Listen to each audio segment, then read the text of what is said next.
நீனு மார்க்கெட் போறியா? Hello friends, welcome to மாங்கனி சிறகுகள். ரொம்ப நாளாச்சு நம்ம சேனலில் vlog போஸ்ட் பண்ணி. கொஞ்சம் த்ரோட் இன்ஃபெக்ஷன் மாதிரி ஆகிட்டு இருந்தது. அதனால தான் இவ்வளோ நாள் வீடியோவே போட முடியல. குட்டி குட்டி மினி vlogோட ஸ்டாப் பண்ணியாச்சு. இப்போ தான் கொஞ்சம் கொஞ்சமாக வாய்ஸ் கொஞ்சம் ஓரளவுக்கு பரவாயில்லாமல் ஆகிட்டுருக்கு. அதுக்கு பிறகு தான் இப்போ வீடியோஸுக்கு எல்லாமே வாய்ஸ் ரெக்கார்ட் கொடுக்க ஆரம்பித்தேன். இது சண்டேலேருந்து தான் vlog எடுக்க ஸ்டார்ட் பண்ணேன். அம்மா எல்லாருமே வரேன்னு சொல்லியிருக்காங்க நாளைக்கு. ஸோ இன்றைக்கி கொஞ்சம் மார்க்கெட்டுக்கு போகலாம் அப்படின்னு சம்மியும் அப்பா கிட்ட கொஞ்சம் லிஸ்ட் எல்லாம் கொடுத்துட்டு இருந்தேன். உடனே சமயம் காலையில் எழுந்து குளிச்சிட்டா, நானும் இன்னைக்கு மார்க்கெட் போகிறேன், என்கிட்ட லிஸ்ட் கொடுங்க அப்படின்னு சொல்லிட்டு ஒரு பேப்பர் பென் எடுத்து லிஸ்ட் எழுதுறதுக்கு ஆரம்பிச்சிட்டாங்க மேடம்.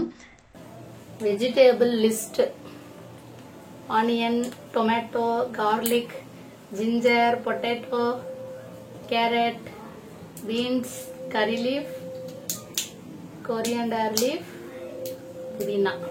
சம்யமாவும் அவங்க அப்பாவும் மார்க்கெட்டுக்கு கிளம்பிட்டாங்க. ஸோ இன்னைக்கு சிக்கன் தான் வாங்கிட்டு வரேன்னு சொல்லியிருந்தாங்க. ஸோ அவங்க வர்றதுக்குள்ளே கொஞ்சம் ப்ரிப்பரேஷன் எல்லாம் பண்ணி வைக்கலாம் அப்படின்னு கொஞ்சம் இஞ்சி பூண்டு, வெங்காயம், தக்காளி இது எல்லாமே கட் பண்ண வச்சுட்ருக்கேன்.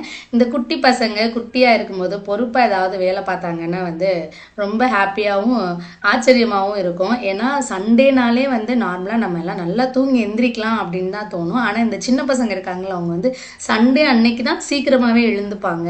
நம்ம அன்னைக்கு ரெஸ்ட் எடுக்கலாம்னு நினைப்போம், ஆனால் நமக்கு ஆப்போசிட்டா அன்னைக்கு நடக்கும். ஏன்னா அவங்க தான் நம்மளை எழுப்புவாங்களே, அவ்வளோக்கு சீக்கிரம் எழுந்திரிச்சிருவாங்க. இதே ஸ்கூல் டைம் இருந்துச்சுன்னா நம்ம எந்திரிங்க நம்ம தான் கத்திட்டே இருக்கணும். கொஞ்சம் கூட கண்டுக்கவே மாட்டாங்க. லீவா இருந்தா மட்டும் எப்படிதான் முழிப்பு வருதுன்னே தெரியல, சீக்கிரமாவே எழுந்திரிச்சிடுறாங்க. ஸோ அவங்க சிக்கன் வாங்கிட்டு வந்துட்டாங்க. நான் இன்னைக்கு சிக்கன் குழம்பும் கொஞ்சமா பெப்பர் சிக்கன் மாதிரி பண்ணலாம் அப்படின்னு அதுக்கு தான் ரெடி பண்ணிட்டு இருக்கேன்.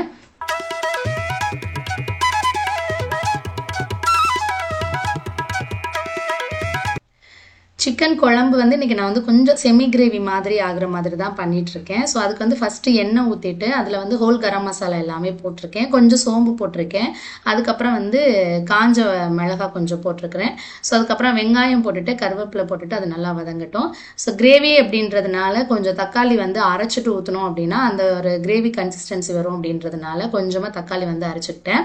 ஸோ இஞ்சி பூண்டு கொஞ்சம் கம்மியாக தான் இருந்தது. அதை மிக்சியில் அரைச்சோன்னா கண்டிப்பாக சரியாகவே அரைப்படாது. அதனால கொஞ்சம் ஃப்ரெஷ்ஷாக இடிச்சுட்டு போடலாம் அப்படின்ட்டு இடிச்சுட்டு போட்டோம் அப்படின்னாலே அந்த குழம்போட டேஸ்ட்டும் ஸ்மெல்லுமே சூப்பராக இருக்கும். அந்த இஞ்சி பூண்டு வதங்கும் போதே அவ்வளோ ஸ்மெல் சூப்பராக வரும்.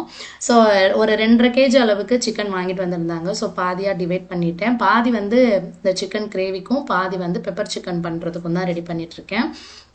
இந்த நான்வெஜ் அதெல்லாம் பண்ணோன்னு வச்சுக்கோங்களேன். இப்போ நம்ம ஊரில் இருந்தோம் அப்படின்னா, நான் ஏற்கனவே மினி விலாகில் கூட இதை ஷேர் பண்ணியிருந்தேன். கண்டிப்பாக நமக்கு சிட்டி சைடு இருக்கவங்களாம் அந்த வாரத்துக்கு ஒரு நாள் அப்படிங்கிறது ரெகுலராகவே நடந்துடும். ஆனால் ஊரை பொறுத்த வரைக்கும் அப்படி கிடையாது. ஏன்னா வாரத்துக்கு ஒரு 2-3 ஞாயிற்றுக்கிழமையாவது வந்துடும். நாங்களாம் ஊருக்கு போனாலே அப்படிதான். ஸோ முதல் நாள் தான் ஏதாவது சாப்பிட்ருப்போம், மறுநாள் மீன் வந்திருக்கும். ஸோ கம்மியாக இருக்கும். சரி இன்னைக்கு மீன் வாங்கி சாப்பிட்லாமே அப்படிங்கிற மாதிரி தோணும். அப்புறம் நண்டு வரும், நண்டு வந்திருக்கே அப்படிங்கிற மாதிரி. அதே மாதிரி இங்கெல்லாம் எங்களுக்கு பெங்களூர்லேருந்து பெரும்பாலும் இந்த திருக்க மீன்லாம் கிடைக்காது. நம்ம ஊருக்கு போனோம்னா திருக்க மீன் கிடைக்கும். எங்க அத்தைக்கெல்லாம் திருக்க மீன் ரொம்ப பிடிக்கும்.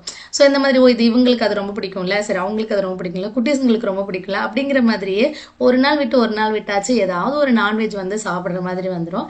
ஆனால் சிட்டி சைடு எங்க வீட்டில் பெரும்பாலும் நாங்கள் என்னைக்காவது தான் சென்டரில் நான்வெஜ் எடுக்கிறது. சண்டே கம்பல்சரி நான்வெஜ் இருக்கும்.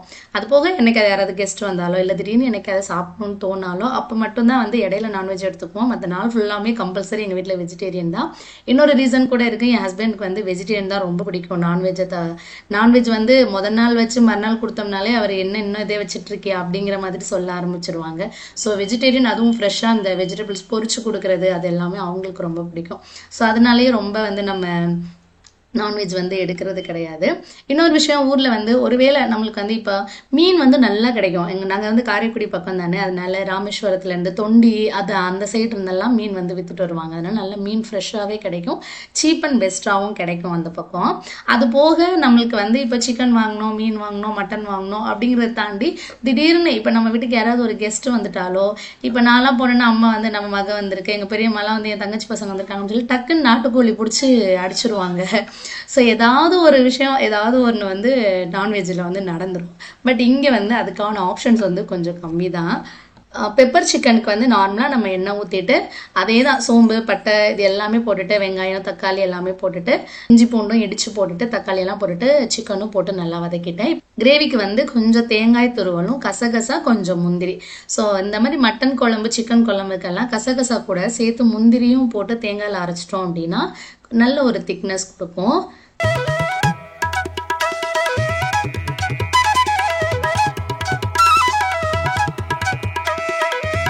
சாதமும் வெந்துருச்சு. ஸோ சாதம் வடிச்சாச்சு. இப்போ நமக்கு கிரேவிக்கு வந்து கறி வதக்குனதோட கொஞ்சம் மிளகாத்தூள் மல்லித்தூள் கரம் மசாலா தூள் இது எல்லாமே போட்டிருந்தேன். இது போட்டுட்டு நல்லா கறியெல்லாம் வெந்து பாதி ஸ்டேஜில் வந்துட்டு இப்போ தேங்காய் அரைச்சி ஊற்றிருக்கேன். ஸோ சிக்கன் பெப்பர் ஃப்ரைக்கு வந்து இப்படியே தான் தண்ணி நம்ம ஆட் பண்ணவே தேவையில்லை. ஏன்னா சிக்கன்லேருந்தே நமக்கு தண்ணி பிரிஞ்சு வந்துட்டே இருக்கும். ரொம்ப ஹை ஃப்ளேமில் வைக்காமல் மீடியம் ஃப்ளேம்லேயே வச்சு நல்லா மிக்ஸ் பண்ணி விட்டு திருப்பி விட்டுட்டே இருக்கணும். உங்களுக்கு தேவைப்பட்டுச்சு அப்படின்னா மட்டும் கொஞ்சமாக தண்ணி தெளிச்சுக்கலாம்.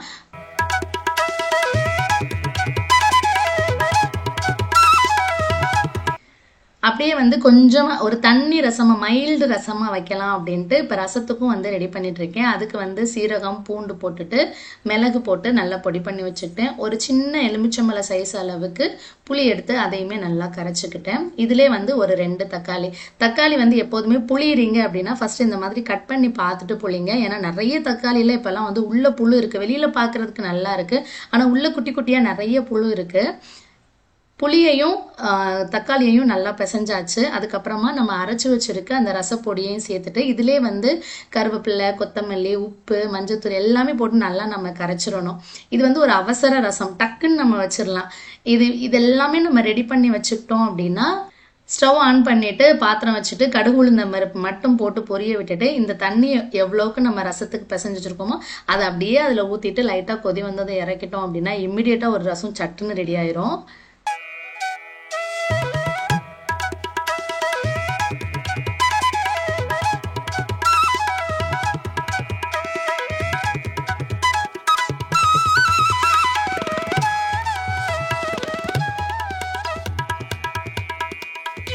ரசத்துக்கு தாளிச்சு விட்டாச்சு. அதை அப்படியே மூடி வச்சுட்டு கொஞ்சம் லேசாக கொதி வரும்போது மட்டும் நம்ம இறக்கிக்கலாம். இப்போ வந்து பெப்பர் சிக்கனுக்கு கடைசியாக கொஞ்சமாக பெப்பர் இடிச்சிட்டு அதை வந்து தூவிக்கலாம். நீங்கள் எப்போதுமே பெப்பர் சிக்கன் பண்ணீங்க அப்படின்னா ஏற்கனவே உள்ள அந்த பெப்பர் மசாலா போடாதீங்க, ஃப்ரெஷ்ஷாக இடிச்சிட்டு போட்டு பார்த்தீங்கன்னா அதோட டேஸ்ட்டே வந்து சூப்பராக இருக்கும். அதுக்கப்புறம் ஃபைனலாக வந்து கொஞ்சம் அப்பளம் பொரிச்சுக்கலாம் அப்படின்னு அப்பளமும் பொரிச்சாச்சு. கிச்சன் வேலையெல்லாம் முடிச்சுட்டு கையோட வந்து இந்த பாத்திரங்களையும் கழுவி போட்டுடலாம் அப்படின்னு கழுவிட்டு இருக்கேன். அப்படியே அந்த இடத்தையும் ஃபுல்லாக க்ளீன் பண்ணி வச்சிடலாம் அப்படின்னு. ஏன்னா நம்மளோட கிச்சன் வேற ரொம்ப சின்னதாக அந்த இடத்துல நிறைய பாத்திரங்கள் கிடந்துச்சு அப்படின்னாலே அடுத்த வேலைகள் செய்கிறதுக்கே கொஞ்சம் ஒரு மாதிரி இருக்கும். அதனால அந்த பாத்திரத்தை எல்லாமே கழுவிட்டு கொஞ்சம் வெளியில் வச்சுருவேன். அதுக்கப்புறம் எப்போதுமே நம்ம நான்வெஜ் வந்து சிங்க்ல க்ளீன் பண்ணோம் அப்படின்னா கண்டிப்பாக உடனே வந்து வாஷ் பண்ணி விட்டுருங்க. அப்படி இல்லைன்னா அந்த ஸ்மெல்லே ஒரு மாதிரி இருக்க மாதிரி இருக்கும்.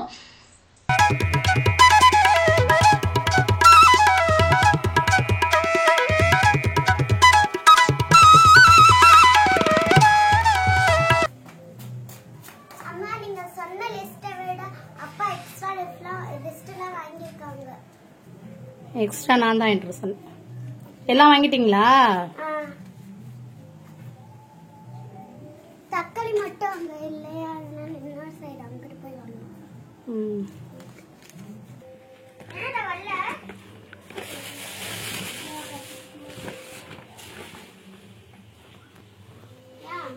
ஃபஸ்ட்டே எனக்கு வந்து சிக்கன் வாங்கி கொடுத்துட்டு போயிட்டாங்க. அதுக்கப்புறம் தான் 2 பேரும் மார்க்கெட் போயிட்டு வந்தாங்க. பெங்களூரில் மட்டும் கீரை வகைகளுக்கு வந்து பஞ்சமே இருக்காது. எல்லாமே நல்லா ஃப்ரெஷ்ஷாக கிடைக்கும்.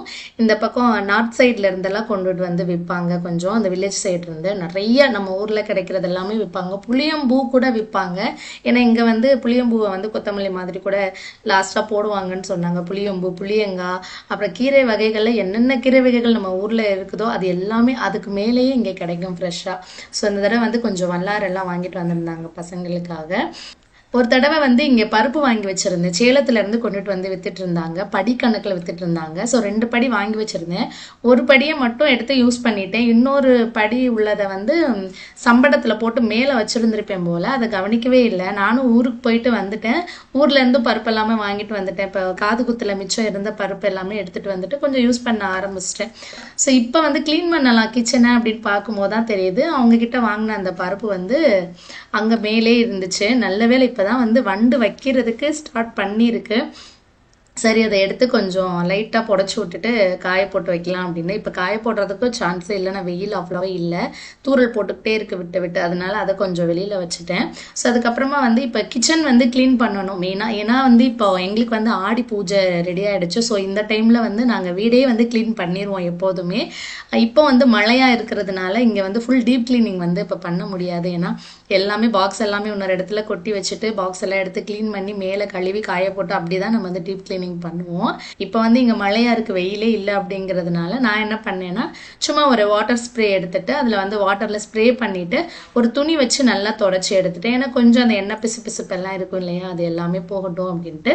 அது போக ஒவ்வொரு தடவை வந்து நம்ம ஏதாவது ஒரு ஐட்டம்ஸ் வந்து காலி ஆயிடுச்சு அப்படின்னா திருப்பி ரீஃபில் பண்ணி வைப்போம்ல, அந்த டைமில் ஒவ்வொரு தடவையும் வந்து அந்த பாக்ஸ் எல்லாமே கழுவிட்டு தான் வந்து ரீஃபில் பண்ணி வைப்பேன். அதனால நார்மலாக இந்த மாதிரி மட்டும் வாஷ் பண்ணிட்டு வச்சேன். ஏன்னா இனிமேல் ஒரு வேலையாக பண்ணணும். கோவிலில் நம்ம கோவிலில் பூஜை, நம்ம குலதெய்வத்துக்கு பூஜை அப்படிங்கிற போது நம்ம வந்து கண்டிப்பாக வீடு வாசல் எல்லாமே க்ளீன் பண்ணுவோம். நாங்கள் இங்கேயும் க்ளீன் பண்ணணும், ஊருக்கு போய் ஊர்லேயும் அந்த க்ளீனிங் வேலை வந்து எங்களுக்கு ஸ்டார்ட் ஆகும். ஸோ மிக்சியும் வந்து கையோட தொடச்சி வச்சிடலாம் அப்படின்னு. இந்த உள்ளே இருக்கிற அழுக்கெல்லாம் எடுக்கிறதுக்கு வந்து நான் பட்ஸு தான் வந்து யூஸ் பண்ணுவேன். ஸோ பட்ஸு வச்சு நம்ம உள்ளே தேய்ச்சி எடுத்துட்டோம் அப்படின்னா அந்த உள்ளே இருக்கிற அழுக்கு எல்லாமே வந்துடும். நான் யூஸ் பண்ணுறது வந்து வீடியம் தான். ஃபஸ்ட்டு நான் இது வாங்கி ஒரு 4-5 வருஷம் ஆகுதுன்னு நினைக்கிறேன். ரொம்பவே சூப்பராக இருக்குது. சம்டைம்ஸ் நான் வந்து அர்ஜென்ட்டுக்கு மாவுமே வந்து இதில் தான் அரைச்சிக்குவேன்.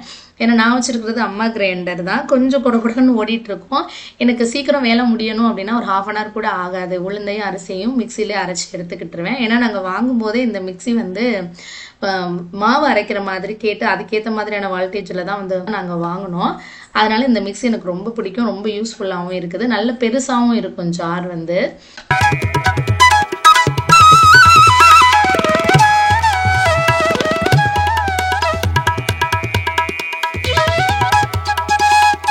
இது வந்து திங்கட்கிழமை மத்தியானமாக தான் வந்து கிச்சன் க்ளீன் பண்ணுறதுக்கு ஸ்டார்ட் பண்ணேன். என்னோட கிச்சன் வந்து ரொம்ப குட்டி கிச்சன் தான், 3 ஷெல்ஃபு தான் இருக்கும். அதுக்காக தான் வந்து இந்த ஸ்டீலில் வந்து ஸ்டாண்டு கொஞ்சம் நான் வாங்கி வச்சுருந்தேன். ஸோ அதையுமே வந்து எந்த இடத்துல ஃபிட் பண்ணுறதுன்னு தெரியலை. இது வந்து ஆணி அடிக்கிற மாதிரி தான் இருக்கும். ஆனாலும் கிச்சன் வந்து ரொம்ப குட்டியாக இருக்கனால எந்த பக்கம் வைக்கிறதுனே தெரில. அதனால இந்த கவுண்டர் டாப்லேயே மேலே ஒரு பக்கமாக தான் வந்து வச்சுருந்தேன். பெரும்பாலும் நான் வந்து அப்போ வாங்கினது தான் எல்லாமே. ஃபஸ்ட்டு நான் வந்து கிச்சனுக்கு வாங்கின திங்ஸ் என்ன யூஸ் பண்ணணும் அதே தான் இப்போ வரை யூஸ் பண்ணிகிட்டே இருக்கேன். கொஞ்சம் ஸ்டீல்லையும் கொஞ்சம் டப்பர்வேர் மாதிரி இருக்கும், அது கொஞ்சம் வந்து பிளாஸ்டிக் ஐட்டம்ஸ் இதுதான் வச்சுருக்கேன். எனக்கு வந்து கிளாஸ் ஐட்டம்ஸ் எல்லாம் வந்து கண்டிப்பாக செட்டே ஆகாது, ரொம்ப எடுத்து உடச்சிருப்பேன். நிறைய வந்து என்னோட உப்பு ஜாடியே வந்து உப்பு ஜாடி மூடி எல்லாமே டப்புன்னு போட்டு உடச்சி வச்சுருப்பேன். ஆனால் எனக்கு வாங்கணும், அரேஞ்ச் பண்ணி வைக்கணும், இந்த ஆசை எல்லாமே நிறைய இருக்குது. நான் வந்து ஹஸ்பண்ட் கிட்ட கேட்டேன், இந்த மாதிரி கண்ணாடி கிளாஸ் எல்லாம் வாங்கி வைக்கலாமா அப்படின்னு. ஸோ சுத்தமாக உனக்கு செட்டே ஆகாது, தயவு செஞ்சு நீ அது வாங்காத, வேணாம் அப்படின்னு சொல்லிட்டாங்க. அதோட வந்து நம்ம கிச்சன் செல்ஃப் வந்து ரொம்ப சின்ன ஷெல்ஃப் தான் இல்லையா, அதனால ஒரு ரெண்டு ரோ தான் வைக்க முடியும். இதில் வந்து நம்ம கண்ணாடி கிளாஸ் எல்லாம் வச்சோம் அப்படின்னா கை தவிர ஸ்லிப் ஆச்சுன்னா ஃபுல்லாக எல்லாமே ஸ்பாயில் ஆயிரும். அதனாலே வந்து நான் எந்த ஒரு ப்ராடக்ட்டுமே சேஞ்சே பண்ணலை. இதில் இருக்கிற பாக்ஸஸ் எல்லாமே அப்பப்போ வந்து இந்த டிமார்ட்டு, சூப்பர் மார்க்கெட்டு இங்கெல்லாம் போனோம் அப்படின்னா அதை பார்த்துட்டு ஏதாவது இந்த பிளாஸ்டிக்லேயே கொஞ்சம் ஏதாவது யூனிக்காக இருக்குது அந்த மாதிரி இருந்துச்சுன்னா வாங்கிட்டு வருவேன். ஸோ அதுக்கு பிறகு இந்த மிளகாய் டப்பா, அஞ்சரை பெட்டி டப்பா இதெல்லாம் வந்து அப்படியே தான் இருக்குது. எப்போ யூஸ் பண்ணணும் அதை அப்படியே தான் மெயின்டைன் பண்ணிட்டு இருக்கேன். இந்த ஸ்டீல்லாம் வந்து ஆணி அடிக்கிற மாதிரி தான் இருக்கும். ஸோ அப்படி தான் வந்து பிளான் பண்ணி வாங்கினேன். இது வந்து எந்த இடத்துல செட் ஆகும் அப்படின்னு தெரியலை, அதனால வந்து இந்த இடத்துல வச்சாச்சு. என்னதான் நமக்கு வந்து சிம்னி இருக்குது, நம்ம அந்த எண்ணெய் பிசுப்பெல்லாம் இழுத்துரும் அப்படின்னு பார்த்தாலுமே அது எப்படி இருந்தாலுமே அக்கம் பக்கத்தில் வந்து தெரிக்கும். நம்ம சமைக்கும் போது சம்டைம்ஸ் வந்து ஹைலெல்லாம் வச்சு சமைச்சிட்டு இருப்போம், அப்பெல்லாம் தெரிக்கும்ல, அதெல்லாமே இந்த இதில் ஃபுல்லாக ஒட்டிட்டு இருக்கும். இந்த குட்டி கிச்சனில் இது ஒரு பெரிய தொல்லை இருக்குது. ஏன்னா அப்பப்போ நம்ம வந்து தொடச்சி விட்டுறணும். அப்படி இல்லை அப்படின்னா அந்த சுற்றி இருக்கிற இடங்கள் எல்லாமே கொஞ்சம் எண்ணெய் பிசுப்பு ஆகுற மாதிரி இருக்கும். அதுக்கப்புறம் கிச்சன் எல்லாம் க்ளீன் பண்ணி முடிச்சிட்டேன். ஸோ இப்போ பருப்புமே வந்து கொஞ்சம் அந்த வண்டை எல்லாமே தட்டி விட்டுட்டு அதையுமே ஃபில் பண்ணி வச்சாச்சு.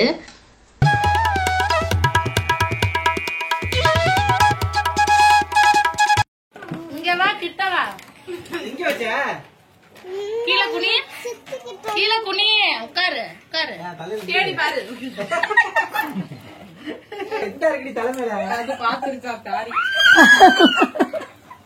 தாரி லாலிபாப்பா எங்க எடுத்துட்டு தேர்றா பாருவ. போதுமாடா? இன்னும் என்னென்னமோ இருக்கு இதெல்லாம்.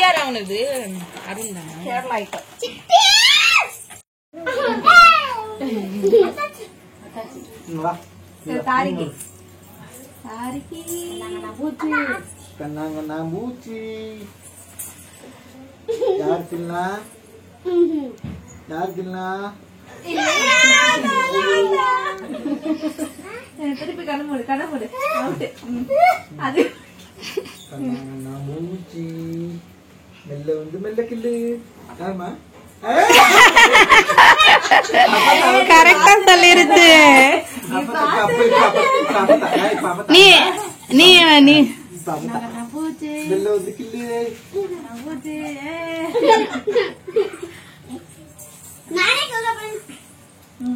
யாரு?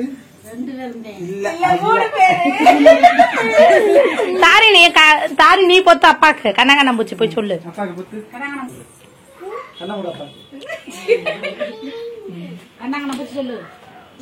பண்ணு கண்ணா பூச்சி பண்ணு.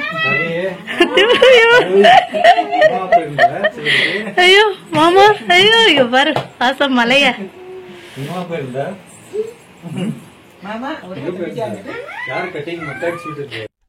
ஸோ ஈவினிங் போல் அம்மா, அண்ணன், கங்கா, தங்கச்சி, தாரி எல்லாருமே வந்துட்டாங்க. ஸோ அம்மா பின்னிட்டு இருந்தாங்கன்னு சொல்லியிருந்தேன்ல இந்த உள்ளன் த்ரெட்டில். ஸோ இதுதான் சம்மிமாக்கு 2 பின்னி எடுத்துகிட்டு வந்திருந்தாங்க, ஹேர் பேண்ட் மாதிரி. சூப்பராக இருந்துச்சு. 2 கலருமே டிஃப்ரெண்ட்டாக இருந்துச்சு. ஸோ இருந்த கலர் வச்சு அட்ஜஸ்ட் பண்ணி பின்னியிருந்தாங்க. அதே மாதிரி அகிலாவுக்கு, தாரிக்கெல்லாம் பின்னி கொடுத்துருந்தாங்க. சரி, எங்கேயுமே போகவே இல்லை, எங்கேயுமே போகலை. நம்ம வீட்டுக்கும் சித்தி வீட்டுக்கும் மட்டும்தான் மாறி மாறி போயிட்டு வந்துட்டு இருந்தாங்க. இப்போ வெளியில் போகலாம் அப்படின்னு சொல்லிட்டு வெளியில் கிளம்புறதுக்கு ஸ்டார்ட் பண்ணோம். சரி, எங்கே போகலான்னு யோசிக்கும் போது பக்கத்துலேயே தான் ஒரேன் மால் இருந்தது. சரி, அங்கே போகலாம் அப்படின்னு தான் பிளான் பண்ணோம். ஏன்னா பாவம் கங்காலாம் 2 வாட்டி வந்துருந்துச்சு பெங்களூருக்கு. ஃபர்ஸ்ட் வாட்டி வரும்போது கன்சீவாக இருந்தனால எங்கேயுமே கூட்டிகிட்டு போகல. செகண்ட் வாட்டி வரும்போது அம்மாவுக்கு ஆப்ரேஷன் பண்ணியிருந்தோம். ஸோ அந்த டைம்லேயுமே எங்கேயுமே கூட்டிகிட்டு போகல. பெங்களூர் எங்கேயுமே கூட்டிகிட்டு போகாமல் இருக்கிறது எனக்கே ஒரு மாதிரி சங்கடமாக இருந்துச்சு. அதுக்கப்புறம் சரி வாங்க, இன்னைக்கு மழையே வந்தாலும் பரவாயில்ல, இன்னைக்கு நம்ம கண்டிப்பா வெளியில எங்கேயாவது போயிட்டு வரலாம் அப்படின்னு கிளம்பிட்டோம்.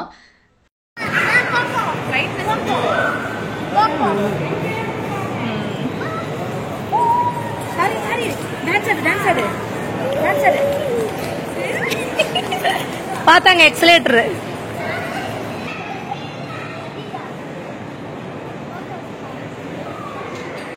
ஓரியன் மாலில் இந்த வேஸ்ட் எலக்ட்ரானிக் ஐட்டம்ஸ்லாம் வச்சு ஒரு ஒரு ஒரு பொம்மையோட உருவம் மாதிரி பண்ணி வச்சுருந்தாங்க. சூப்பராக இருந்துச்சு. கீழே இருந்து பார்க்கும்போது ரிமோட்டு, மவுஸு, அப்புறம் கீபோர்டு, அது இதுன்னு நிறைய மெட்டீரியல்ஸ், வேஸ்ட் மெட்டீரியல்ஸ் எல்லாம் வச்சு அழகாக பண்ணி வச்சுருந்தாங்க. சூப்பராக இருந்துச்சு. ரொம்ப நாளாகவே இருக்குங்க. எப்படி இது பண்ணாங்கன்னு தெரில, அவ்வளோ அழகாக இருந்துச்சுங்க கீழே இருந்து பார்க்கும்போது.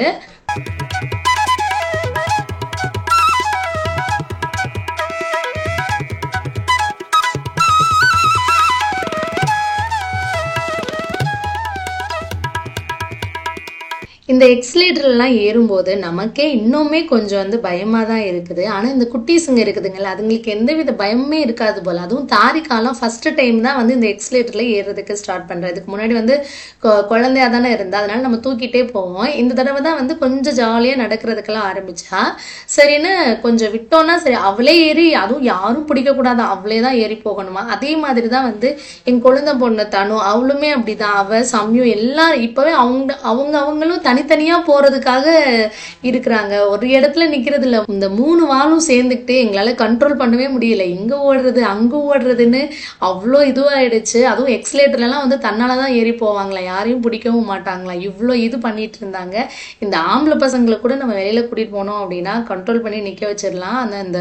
இந்த பொண்ணுங்க இருக்குதுங்கல்ல, அதுங்க தான் இருக்கிறதுலே ஓவர் சேட்டை பண்றது. சொன்னாலும் கேட்க மாட்டாங்க, கண்ட்ரோலும் பண்ண முடியாது. அப்படியே நம்ம அதட்டினோம்னாலும் கூட அடம் ஜாஸ்தி ஆயிரும். அழுக ஆரம்பிச்சாங்கன்னா விடவே மாட்டாங்க.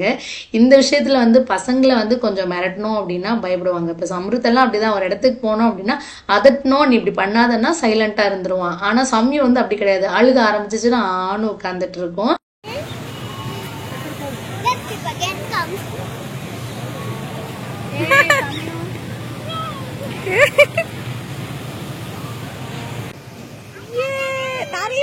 ஆடலாம் டான்ஸ் வா ஓடியா ஓடியா ஓடியா டான்ஸ் ஆடலாம் ஓடியா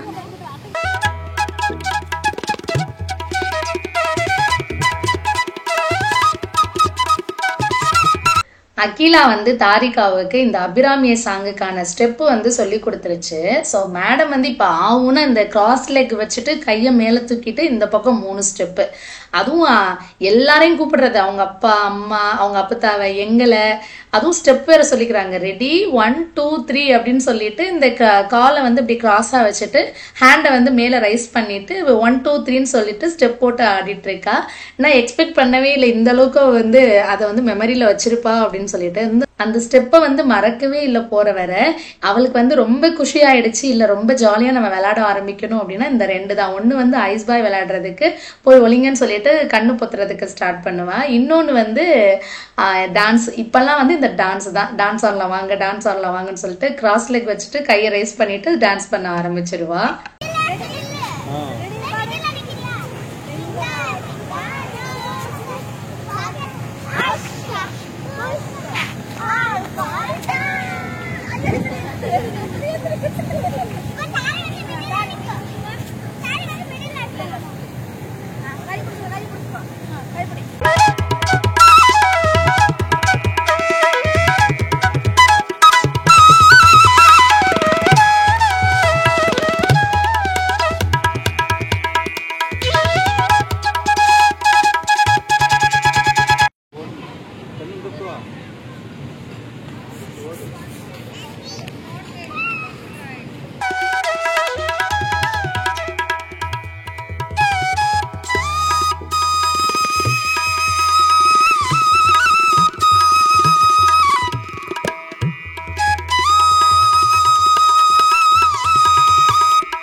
இங்க வந்து ஒரு ட்ரெயின் நின்றுட்டு இருக்கும். ஸோ இது வந்து 100 rupees பெர் ஹெட். சும்மா இதுக்குள்ள ஒரு 2 ரவுண்ட் அடிப்பாங்க. ஸோ அதுக்கு வந்து 100 rupees. நல்ல நாங்கள் போன கொஞ்ச நேரத்துல வந்து அதை என்ஜின்ல ஆஃப் பண்ணி வச்சுட்டு கிளம்பிட்டாங்க. ஸோ தாரிகா சம்யு பட்டு இவங்கெல்லாம் பார்த்ததுலேருந்து ட்ரெயினில் போகணும்னு ஒரே அடம். அது ஆஃப்ல இருந்துச்சு. சரின்னு கொண்டு போய் கொஞ்ச நேரம் அந்த ட்ரெயின் கிட்ட விளையாட வச்சுட்டு இருந்தோம். அதுக்கப்புறம் எக்ஸ்ட்ரா ஒரு குட்டீஸும் இவங்க கூட ஆட் பண்ணிக்கிட்டாங்க. அங்கே ட்ரெயினில் இருக்கும்போதே வந்து விளாண்டுட்டு இருந்தான் அந்த குட்டி பாப்பா. அதுக்கப்புறம் வந்து சம்யுவை தனுவெல்லாம் தொட்டு பார்த்துட்டு கண்ணத்தெல்லாம் பிடிச்சி கிஸ் பண்ணிட்டு இந்த மாதிரி விளாண்டுட்டு இருந்தான். அவனுக்கு ஆக்சுவலி லாங்குவேஜஸ் வந்து அவனுக்கு ஒன்றும் புரியலை. அந்த என்ன லாங்குவேஜ் பேசுறாங்க அப்படிங்கறத வந்து அப்சர்வ் பண்ண முடியல. ஆனாலுமே வந்து தொட்டு பார்த்து இவங்க கூட எல்லாம் சேர்ந்து விளையாண்டுட்டு இருந்தா. எக்ஸ்ட்ரா ஒரு குட்டீஸ் வந்துருச்சு இவங்க கூட. கை கூட ஹை பை சிரிக்குது. அது மட்டும் விளையாடவும் போர் அடிக்குது.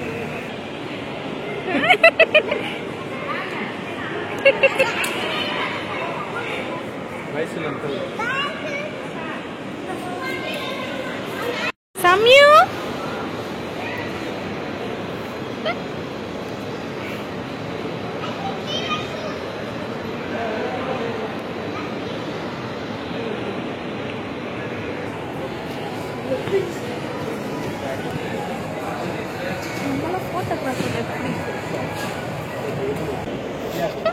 இங்க பாரு.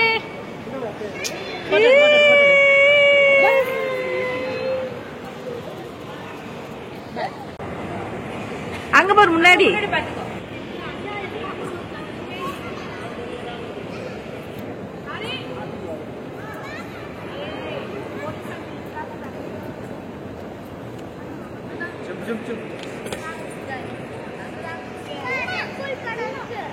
இன்னொரு வாட்டியா? இன்னொரு வாட்டிங்குது.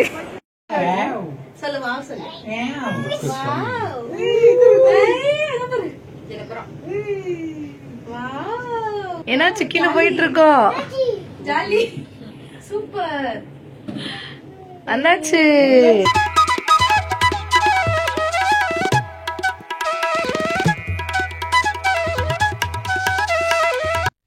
ஓரியன் மால்லேயே கொஞ்சம் நேரம் ஃபுல்லாக டைம் ஸ்பெண்ட் பண்ணிவிட்டு அதுக்கப்புறமா வந்து கிளம்புறதுக்கு ஆரம்பிச்சிட்டோம். வீட்லேயே வந்து நான் சமையல் பண்ணி வச்சுட்டு தான் வந்திருந்தேன், முட்டை குழம்பு. ஸோ இவங்க கிளம்புற ஐடியா ஃபஸ்ட்டு இல்லை. ஸோ அதனால நார்மலாக நான் சமையல் பண்ணி வச்சுட்டேன். ஸோ அதுக்கப்புறம் தான் சரி வெளியில் போகலாம் அப்படின்னு சொல்லிட்டு கிளம்புனோமா. அதனால வந்து சாப்பாடு எல்லாமே வீட்டில் செஞ்சு இருந்துச்சு. அதோட வந்து கொஞ்சம் நேரம் மட்டும் இங்கே டைம் ஸ்பெண்ட் பண்ணிவிட்டு பசங்களுக்கு எத்தனா ஸ்நாக்ஸ் மட்டும் வாங்கி கொடுத்துட்டு கிளம்பலாம் அப்படின்னு சொல்லிட்டு அதோட வந்து கிளம்பிட்டோம் நாங்களுமே. அவ்வளோதான் ஃப்ரெண்ட்ஸ், இதோட நம்ம vlog முடியுது. நம்ம சேனல் உங்களுக்கு பிடிச்சிருந்துச்சு அப்படின்னா மறக்காமல் நம்ம சேனலை லைக் பண்ணிவிட்டு சப்ஸ்கிரைப் பண்ணி வச்சுக்கோங்க. அப்படியே அந்த பெல் ஐக்கானையும் கிளிக் பண்ணிடுங்க. அப்போ தான் நான் அப்லோட் பண்ணுற வீடியோஸோட நோட்டிஃபிகேஷன்ஸ் எல்லாமே உங்கள் மொபைலுக்கு வரும். நான் இன்னொரு வீடியோவில் உங்கள் எல்லாரையும் சந்திக்கிறேன். அது வரைக்கும் நன்றி.